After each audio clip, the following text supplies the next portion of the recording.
Just say your name. Stefan Alexander. Okay, youth and career. First question, tell me about your early childhood. When and where you were born. Well, I was born in Belgrade, in former Yugoslavia, so that's always really fun. And I grew up in lots of places.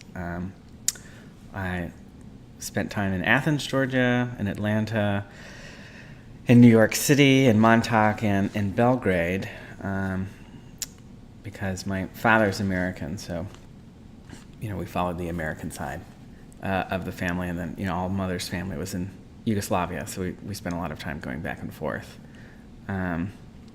which was great. So it was where always did a lot you of fun. spend most of your, how many years did you spend in Belgrade? Just 3 years, Okay. and then we moved stateside permanently, but stateside, pretty equally. Oh, wow. We spent back and forth, so. How was that possible? Just your dad's job let you guys do that, or? No, we just traveled. Traveling. Cool. Yeah. So that was great. Lots of fun memories there. And let's see, what kind of house and neighborhood did you grow up in? Well, because I lived in a lot of places growing up, there's lots of different houses. So I guess stateside, pretty typical. Oh, yeah. No, actually, I'm going to sit over here. What should I do? Yeah, if you just face the microphone. Oh, okay, face it. I'll sit here. So It's better to talk. Yeah.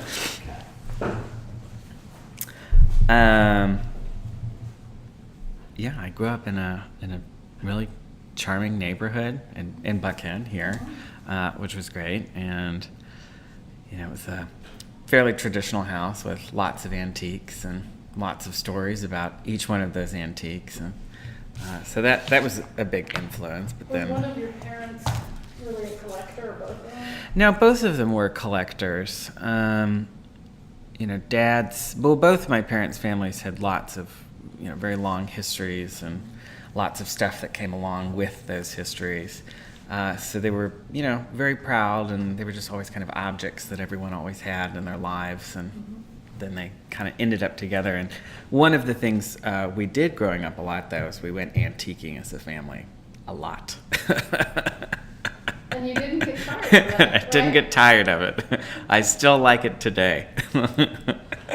But that was fun. So anyway, that's the main house. And then in Belgrade, we lived in a very glamorous apartment. It was, it built at the end of the monarchy, so before communism and all that stuff happened. But it had been in the family since the monarchy was present. So what did it look like? How was it glamorous? It was based off of an apartment in Paris, and my great-grandfather actually built the apartment building, and in those days you'd have your country house, and then you'd have an apartment building for just your family. So it'd be one family living in the building, but there's 4 units, and each family, as they come into the city, they have their own floor. So that's the basis for the design of the building. And ours was on the first floor, which is just above the ground floor. And what kind of furnishings? Again, antiques?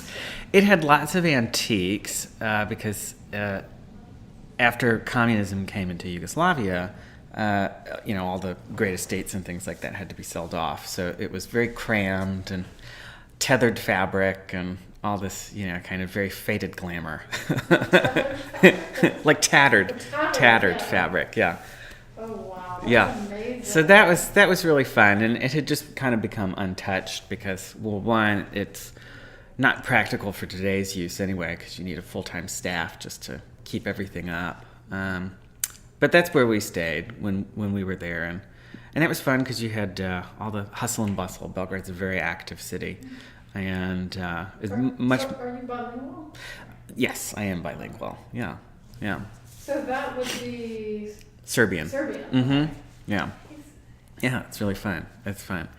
But anyway, both of those places had great influence on me. And then in Montauk, at our family compound up there, that was a house that my great-grandfather on my dad's side bought in the 20s as a fisherman's cottage, a series of them, and then that's where he liked to go and retreat. So it was very Americana, Windsor chairs and baskets and low ceilings and fire. And Montauk is a very remote place, so.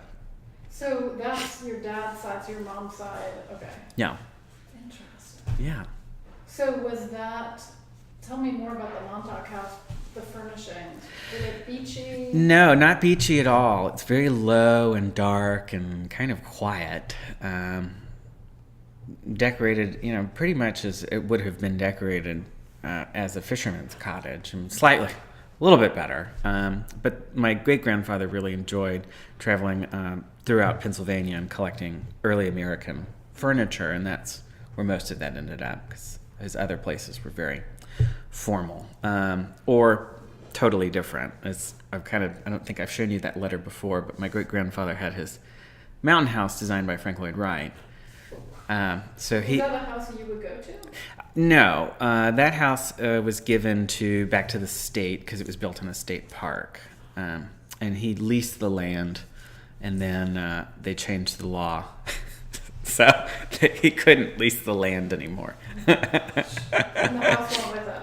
And the house went with it, but that was part of the deal anyway. So Still, that's very cool. Yeah. So who was decorating these different houses? Did they have interior designers? Or was it just the family doing it? Yeah, most of the time the only people I ever knew who had an interior designer were my dad's parents, my grandparents. And they went through several interior designers, really great ones. Sister Parrish, they had Billy Baldwin, and they spent, quite a bit of money doing that, and they always had remarkable interiors. And my grandmother was talented at it as well. But my parents and were those grandparents famous? Do you want to name them? No, they weren't famous. No, They just loved loved good interiors. loving good interiors. But again, on the theme, both sets of my grandparents, they all came from these fabulous houses and all this kind of stuff. So this is just the lifestyle that they wanted to continue living. Okay, hold on. I want to just stop it and make sure everything's working properly. This is great. All right. Well, should we continue with, Yes. or should we move on to 2? Let's see. Well, let's talk about that last question there under number 1. How did the houses you saw in your youth affect your decision to become an interior designer and architect? Well, how could it not?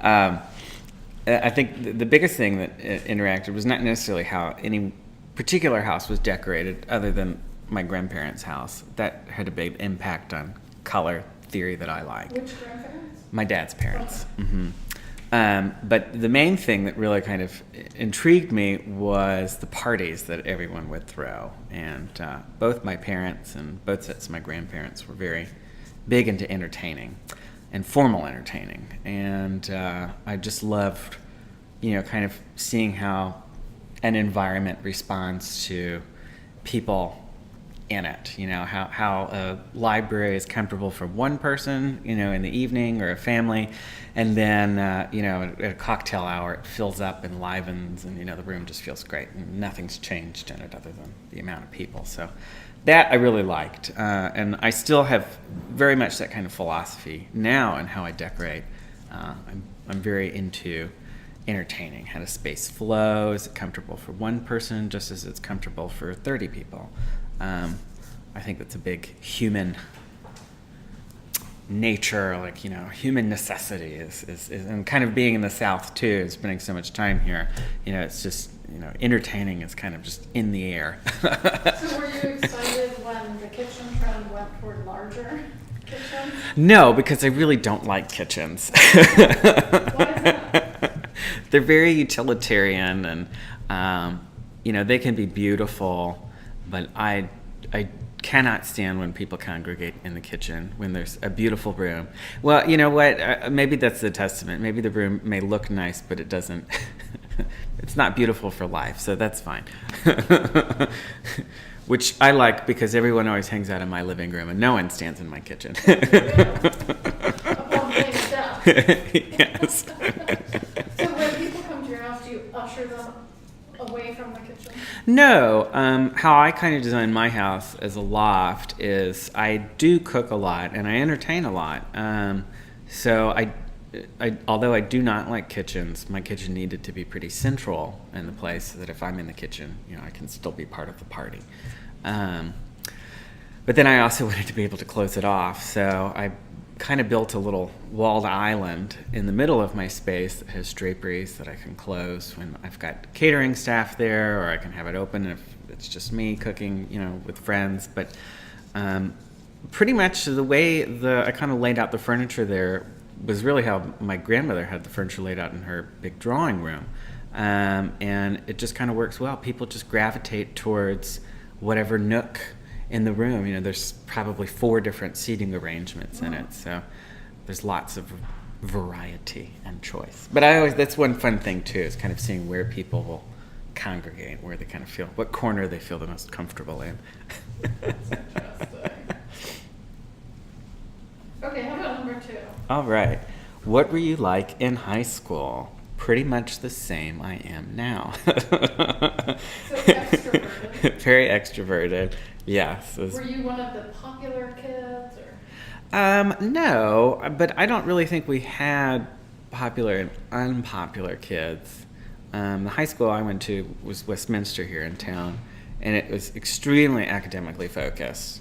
Because pretty much everyone did sports or some kind of activity, and one wasn't really valued over the other, I would say. Did you do sport? I did, yeah. I did tennis. I swam competitively most of my life, even through college, although now I no longer do that.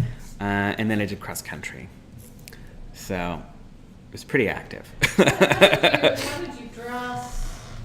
How did you decorate your room? Oh, gosh. Well, how did I dress in high school? Pretty conservatively. But that was just kind of the style.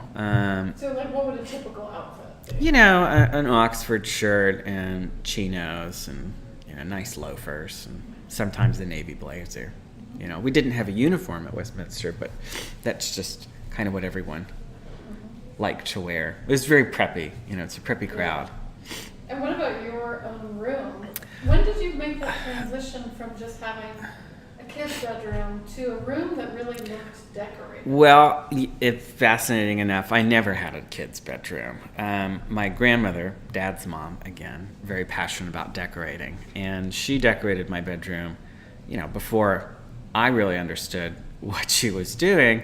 And then we redecorated it again when I was 4, and we had another input. But, we had draperies and antiques in there, and I grew up, and I never really liked a kid's bedroom, but it was just always a very serious room, so I always had that kind of feeling. And then in high school, the way I decorated my room was very bohemian, I suppose, because I was spending a lot more time in Europe, and I just love that you've got art just and paintings and drawings just kind of all over the wall, and this huge collage, and you've got 2 different kilns, and just lots of fabric, and it's still same antiques and stuff, but that I had growing up with. I never changed the furniture, but I just love that really layered. So it became more exotic. It became way more exotic, yes. So when your friends came over, did they notice? Well, my friends always made fun of me because in high school I also collected Sterling tea services as a hobby. So, they always thought I was nuts because I had 4 tea sets in my room.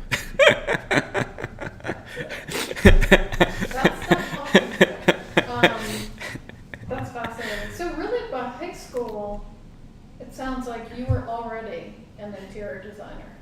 Yeah, well, I mean, it was before high school. I had neighborhood moms, ask me at 10 years old what color I thought their walls should be painted, and a lot of them, I still go into their houses and their walls are still painted that color I picked out. And then that was another thing that I do growing up too, even younger. I remember 3 and 4. Just people asking me where I thought things should go, and I think a lot of it at that age, they were just entertaining me, because they thought it was kind of cute that 4-year-old has an interest where chairs are going. But that was really great encouragement. I'm glad they did, because that I took it seriously, even if they didn't. So, it kind of gave me that whole sense of that, okay, let me explore this. Yeah. Now, you're great at watercolors. Tell me about your own artistic background. When did that start? How did you get where you are now? Was that in youth? Yeah, college? well, it's from a myriad. So I've got a very artistic family. My grandmother on my mother's side, she studied architecture in Belgrade, and she's a wonderful technical drawer. And then my mother had this very, even though she's a scientist, she's got a very kind of loose, like William Blake kind of style of these kind of whimsical drawings, and then my father studied landscape architecture, and he was very good at drawing landscapes. And then the biggest influence, though, was my dad's mom, my grandmother Anne, that I keep talking about. She's a decorator. I spent a lot of time with her growing up. But she was an actual artist. She studied at Arizona State. She was? Studied at Arizona State, Oh, okay. fine art and painting. And for a while, she lived out in Santa Fe with Georgia O'Keeffe. And she was kind of a rebel. She was from Georgia O'Keeffe? She lived, with Georgia O'Keeffe. So that was fun. I mean, she had an amazing background, but that's a whole nother story. I would imagine, it sounds like it was a thriving environment. It was a thriving environment, and I'm thankful that my family had that, ability, because I did like drawing, and I still like drawing and painting, but I learned a lot of that from my grandmother. We'd spend a lot of time, and we'd go out and paint things, and her philosophy was kind of always, in order to get a good painter, you have to understand, what's going on. You can't paint a flower from your mind if you haven't looked at the flower in the wind and in the garden. So very little we would go out into the garden and paint flowers and, observe things. And then from that, she really kind of nurtures my art education, because then I'd go to art camps during the summer, and kind of all these really different activities she'd really kind of help spur me on. And then she became involved academically with my art education, in school, and that just really continued. So that was a really great outlet for me. So was art sort of your favorite class in school, or? Art was definitely my favorite class in school, because I got to create. So when you went to Auburn, Mm-hmm. I guess we're moving on to number 3. You want to read that one? Yeah, number 3. You got a degree from Auburn University in interior architecture and architecture. What exactly made you want to do both of these things? Well, architecture I picked because I didn't know interior design could be a career. And I do like architecture quite a bit, Mm-hmm. since 4. That's when I decided I wanted to be an architect, and I kept on the same trajectory since. And I loved that, but I didn't love the technical side of it. I liked the conceptual and artistic side. Not that, you've got to learn how to do both, but I always kind of responded to the other. And then while I was in school, I had a professor come up to me and said, well, have you thought about doing, we had at the time a dual degree program, and he asked, would you like to do interior architecture as well? And I said, well, yes, very much so. So it was 6 of us from the architecture program who joined in on this program of interior architecture. And that was great. That kind of went into thinking about designing furniture and cabinetry, and what is the interior architecture of a space and how does that impact you, and what is its relationship with materials. And it's very similar obviously to architecture in the external side of the building, but it's on a much smaller scale. And even as an interior designer, you're even working on an even smaller scale, of how people actually sit in the environment that you've designed, or wash dishes or whatever they're doing. So did that program make you think, really what I want to do is interior design? No. Or do you, we're going to get into later your creative process. So let's keep going to number 4. Okay. And then should we pause? That's good. Okay. Just keep recording. All right, that's fine. Okay, so we'll go on to number 4. Or do we keep going on number? Let's do number 4. Okay, number 4. What were some of the defining moments of your youth in relation to the interior designer and architect you have become? Which people influenced you? What events influenced So you? beyond family, Mhm. say, were there particular, you mentioned Sister Parrish, Billy Baldwin, Yeah. were those a strong influence?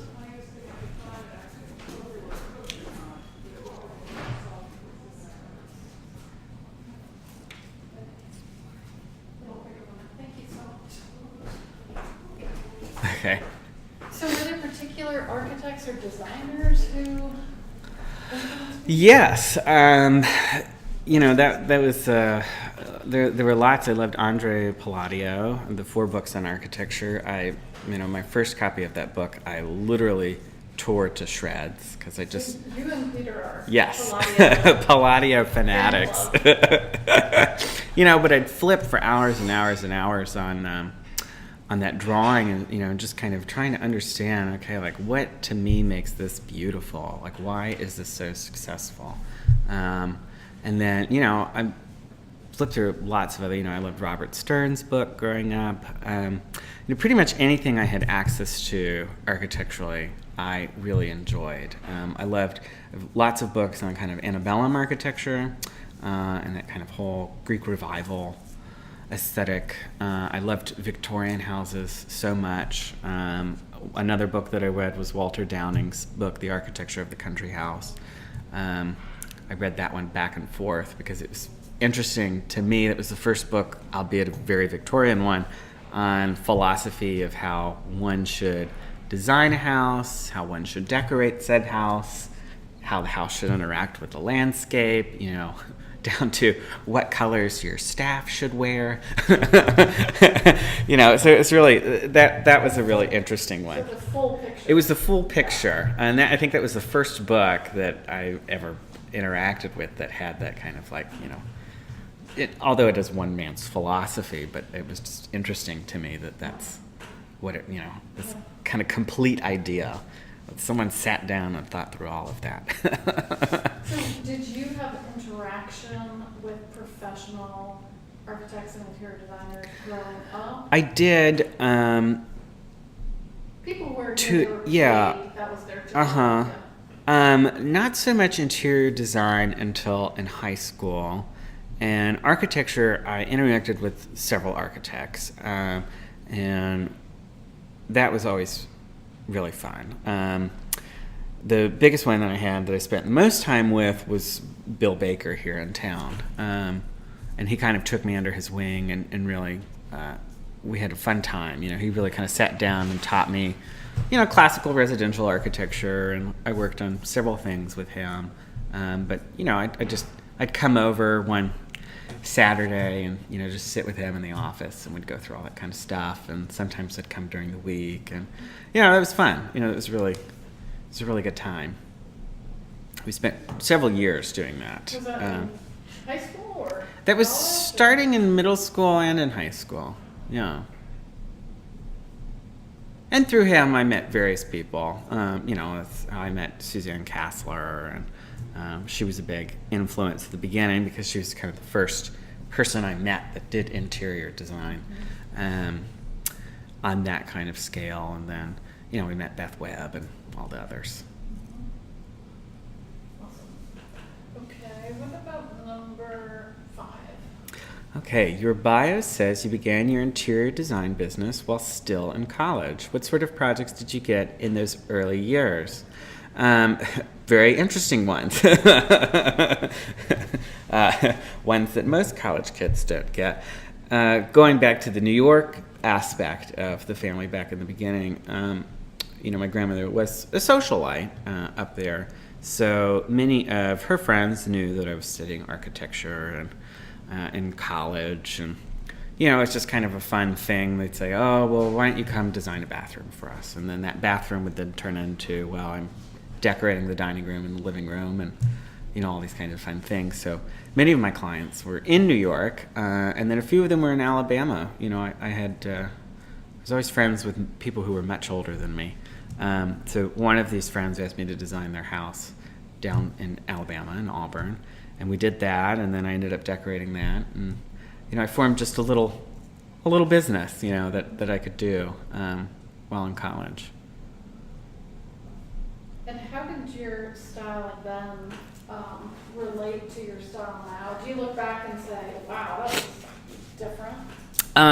I do. As far as the architecture goes, Peter's taught me quite a bit in livability. I was a very stiff, very formal home designer, I would say, in the architectural sense. In the interior sense, I look back and I had some pretty cool ideas.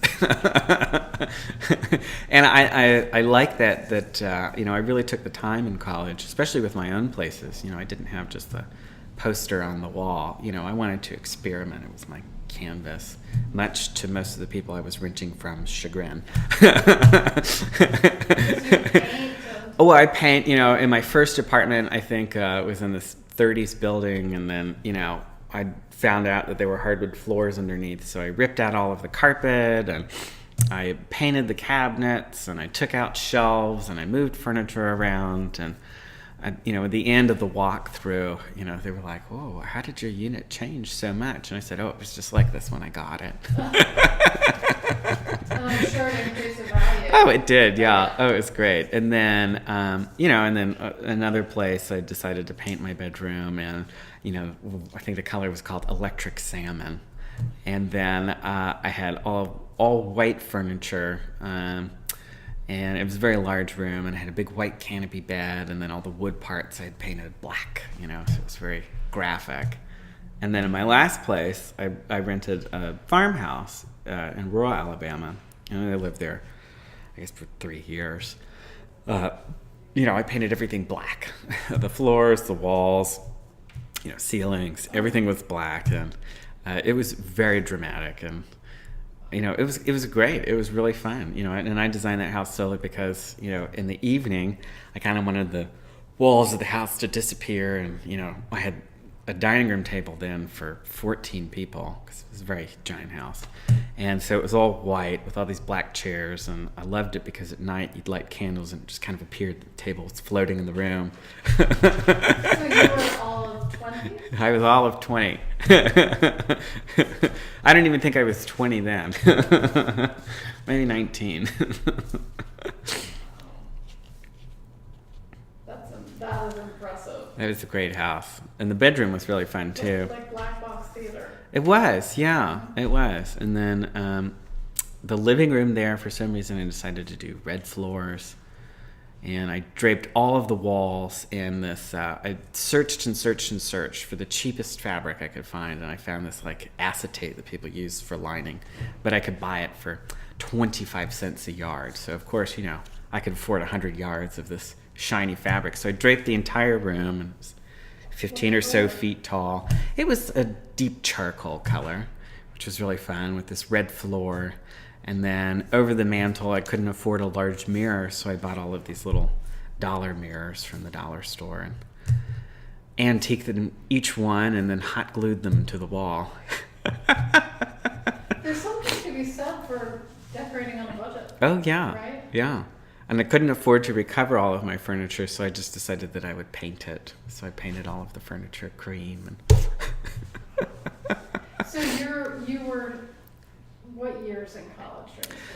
That was my junior, senior, and my thesis year.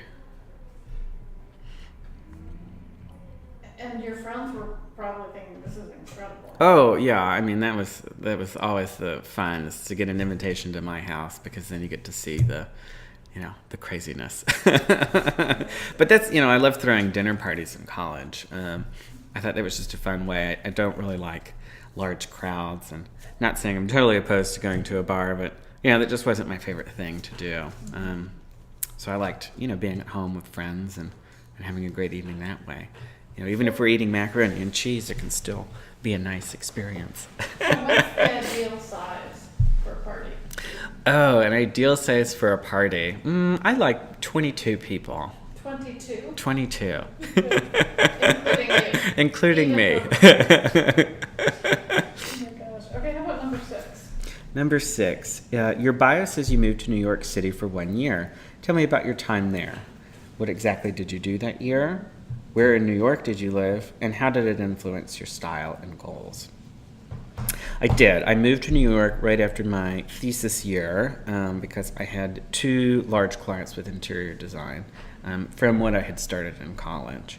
And I decided I wanted to go up there and just experience it. Everyone's got to live in New York for a year, I think.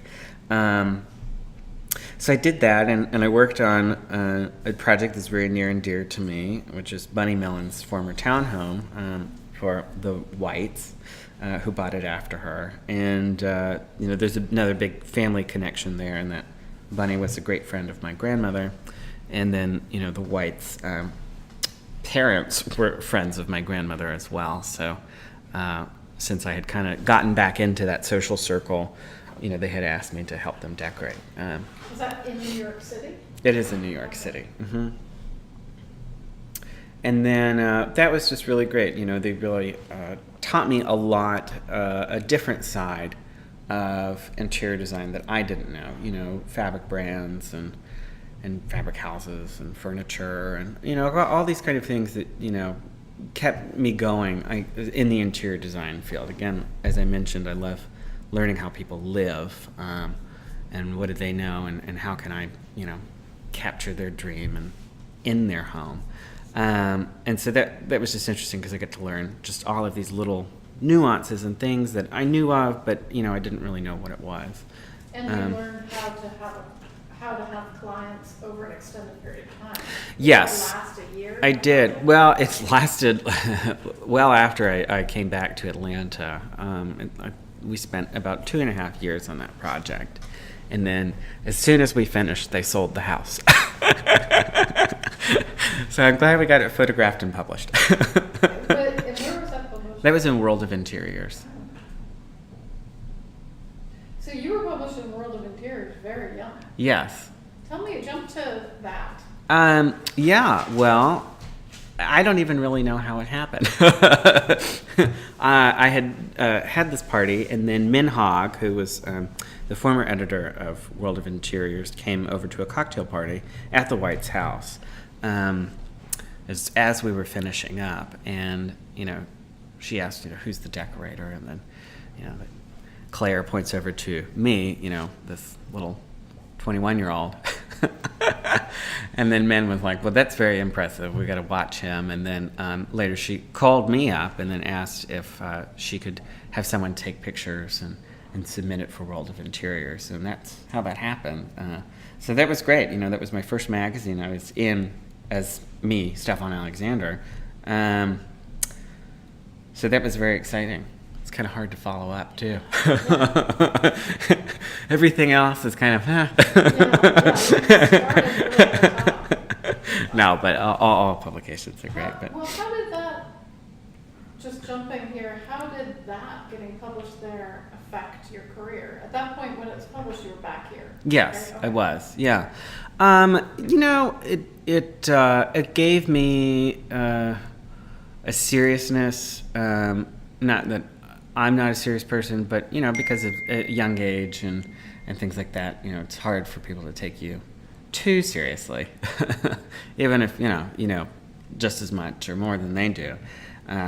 so that was nice. It gave me kind of a clout, and I could work with that. But other than that, it's funny. World of Interiors is a decorator's magazine, so it's not widely read by people outside of the industry, and even in Atlanta, it's not really read in the industry as well, which is interesting. It should be, because it's a fabulous publication, Yeah, but it is. it's a lot more popular in New York and obviously in Europe. So. Yeah. Back to New York. So where did you live when you were in New York? I lived in the guest apartment of, again, my father's grandfather, my great-grandfather Shield. He had an apartment on Fifth Avenue, and there's a small guest apartment that he had as well, and that's where I stayed, family compound. So, and then at the time, my cousin Josephine and her husband John lived in Pabo, my great-grandfather's old unit. So. And how did that year in New York influence your style and goals? How did it influence my style? I don't think it did, but it helped me grow as a person, and just kind of learn how to be tough and effective and efficient, which is different from, how it's done in the South, where it's a little bit more relaxed and a little more personable. In New York, it was interesting because my projects there, they didn't really care for the most part. They want the client, they want a pretty house, and they want you to do it, and they don't really want to be bothered too much. And that's very different from here, where the client is usually very involved, and they want to be involved in every step of the process. They're the ones who are calling that shot. But I liked learning that kind of client who, how do you hold their attention when they don't want you to bother them? How do you get them into a project? So that was a really interesting thing to learn. And then I suppose, I could take back my other statement, because of the education that I got up there and just learning, different artists and galleries and, introducing people and seeing how other people lived. That did influence me because I was just absorbing so much. Still am. I love learning, And maybe this is, number 7. Number 7, why did you move to Atlanta after 1 year? I think that's all I needed in New York. That was enough for me. I could have stayed there, but I kind of like going back to the South, and I still had several projects while in New York after I came back. But I enjoy spending time with close families, and my mother and my brother were here, and I like being with friends that I grew up with, and that Southern quality, I guess, that you kind of end up getting after living here for so long. You just like to come back home. Okay, how about number 8? Number 8, how did your move to Atlanta affect you as an architect and interior designer? Greatly, mostly because Atlanta is unique in that the design field is extremely interconnected, in that there's a great sense of community here with people in the industry. So that was a really big thing, because that's very different from New York. People don't like to tell you where they got things from, and you're not always invited to parties, and with other designers, everyone's very kind of secretive of their client list. And in Atlanta, it's great because if you ask a question, and there are still those people who like to be closed off, but for the most part, if you ask a question, there's plenty of people to answer it, and you've got a lot of guidance. So in Atlanta, I found several mentors, with John Otchen being a great mentor of mine, and then Beth Webb being another mentor. I get to kind of learn the business side and their stories of how they came up in interior design, and those have just been invaluable to me. Where is John Otchen now? Is he still around? Yeah, Okay. he's across the way. Oh, he's still here. He's still Okay. here. Yeah.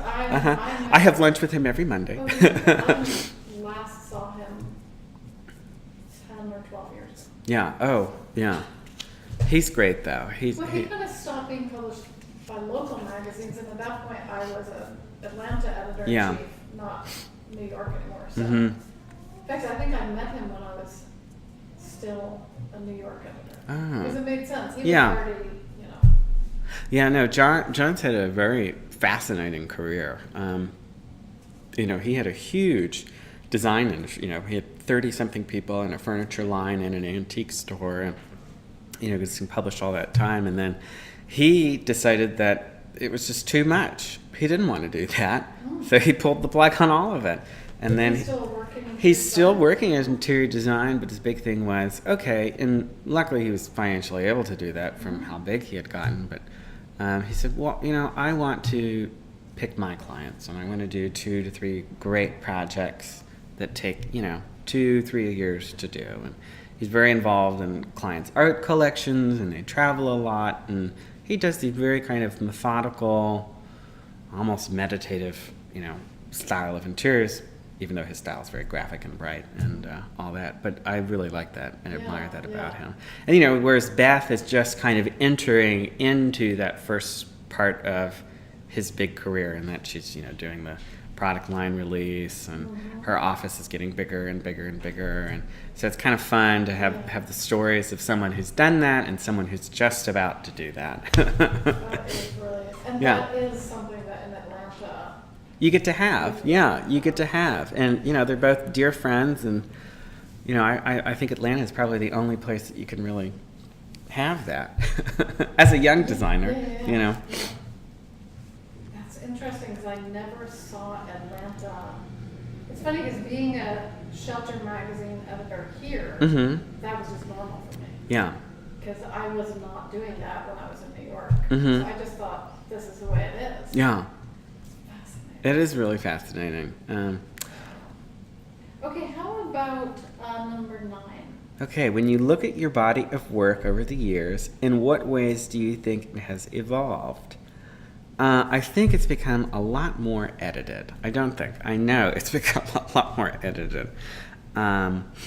As I continue to work, I notice that I still experiment, but I experiment in different ways, because now I know the results of some things. I know I use this wallpaper in this way, and with these drapes, and that could have been different. And so then it's just great, because it gets to evolve, and you get to learn.